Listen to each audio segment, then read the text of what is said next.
بسم الله الرحمن الرحیم. سلورم نمبر قسم د اسم غیر متمکن په اتو اقسامو کې دا اسماء افعال دي. اسم غیر متمکن یا مبنی چې دی دا په اته قسمه دي. لومبه په هغه کې مضمرات دي او دویم په هغه کې اسماء موصوله بیان شول. دریم نمبر په هغه کې اسماء اشاره بیان شول او اوس څلورم نمبر په هغه کې بیان دی د اسماء افعال. اسماء افعال دا جمع ده اسم فعل د دی واحد دی. د نوم نه پته لګي اسم فعل مطلب دی هغه اسم چې د فعل په معنا وي، یعنی معنا د فعل ورکی او وی اسم. وہ اسماء جو فعل کے معنوں میں استعمال ہوتی ہیں. اسماء افعال دا اغا اسماء دی چی پا معنی دا فعل کی استعمالی گی.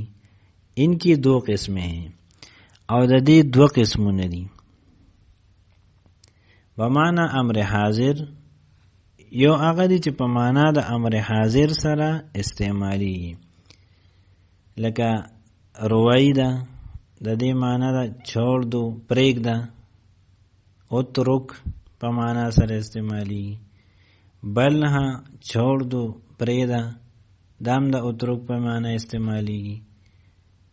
حی حل متوجه ہو متوجه شا. امدغه شانت حلم او راشا. دونکا لے واخلا. علیکا لازم پکڑو لازم انیسا. ہاں پکڑ انیسا. نو پدیزه کې دا ټولی معنی دا امر حاضر دی. نو دا روائی دا بلها حی حل حلم دونک علیکا ہاں دا اغا اسماء افعال دی چې په معنا دا امر حاضر دی او امر حاضر چونکه مبنی الاصل دی نو دا اسماء افعال امر حاضر سره د مشابهت په وجه باندې مبنی الاصل وګرځیدل او به معنا فعل ماضی. دویم نمبر هغه اسماء افعال دي چې دا په معنا د فعل ماضی سره، جیسے هاي هاتا دور ہوا، بعودا لری شو هغه، نو دا د ماضی په معنا دی. شتانا جدا ہوا جدا شو. افترقا جدا شو د ماضی په معنا دی. سرعان جلدی کی جلدی وکړه. اسرع نو فعل ماضی چونکه مبنی الاصل دی نو هیهاتا شتانا سرعانا اسماء افعال د فعل ماضی سره په معنا کې مشابه دي، په دی وجه دا هم مبنی وګرځیدل. نو د اسماء افعال دو قسمونه دي. هغه اسماء افعال چې په معنا د امر حاضر سره او هغه اسماء افعال چې هغه په معنا د فعل ماضی سره. پنځم نمبر قسم د اسم غیر متمکن په اتو اقسامو کې اسماء اصوات دي. اسماء اصوات چې دا جمع ده او د دې واحد راځي اسم صوت. او اسماء اصوات چی دینو دا ستوی وہ اسماء ہے جن سے کسی آواز کی نقل مقصود ہوتی ہے. دا اسماء اصوات اغا اصوات تی چی دا دی پا ذریعہ دا یو آواز نقل کول مقصود وی، یعنی دا یو سیز آواز دی دا اغی آواز دا پار یو اسم متعین شو. نو دا اغا اسم چې د یو आवाज نقل په هغه کې کولی شي هغه اسم ته اسم صوت وی او جمع اسماء اصوات راځي.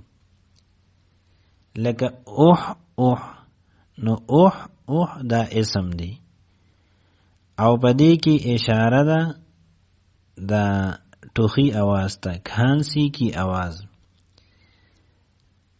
نو د ټوخي چې کوم आवाज دی نو اوح اوح چې دی دا اوس دی وخت کې دا ټوخي نه دی بلکې دا د ټوخي د आवाज لپاره اسم دی. نو دا اوح اوح چې دی دا مبنی دی، پدې اعراب ناراضي. همدغه شانته اوف اوف درد اور کرب کی आवाज، دا د درد او د پریشانی आवाज دی، د تکلیف. نو چې چاته تکلیفي نو هغه اوف اوف نه کوي، هغه یو خاص قسم आवाज وباسي. د هغه आवाज د پاره اوف اوف چې دی نو اسم ګرځیدلی دی. نو دی اوف اوف ته اسم صوت ذکوي چې دا خاص د درد आवाज د پاره اسم دی او دا مبنی دی.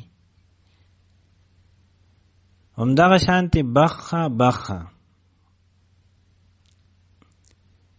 دا چې دی دا هم اسم صوت دی. خوشی اور مسرت کی आवाज چې څوک خوشحالی ناوی بخه بخه عربی زبان کی، نو دا د خوشحالی आवाज دی، د خوشحالی په موقع خلق وی، نو دا اسم صوت دی.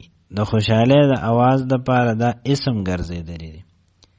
او نخه نخه اون بیٹھانی کی आवाज، د اوخ دا چوکولو د پاره، د اوخ د کینولو د پاره نخه نخه आवाज راځي. همدغه شانتی غاقه کوی کی आवाज، د کارغه आवाज د پاره راځي غاقه. نو کارغه غاقه نه وي، هغه نطق نشي کولی چې غین الف قاف په دی باندې هغه تلفظ کوي، بلکې یو قسم आवाज وباسي. او د هغه आवाज د پاره غاق چې دی نو دا اسم ګرځیدلی دی. نو په دی وجه باندې چې دا اسم صوت دی، دا مبنی دی، په دی باندې اعراب دا ناراضي.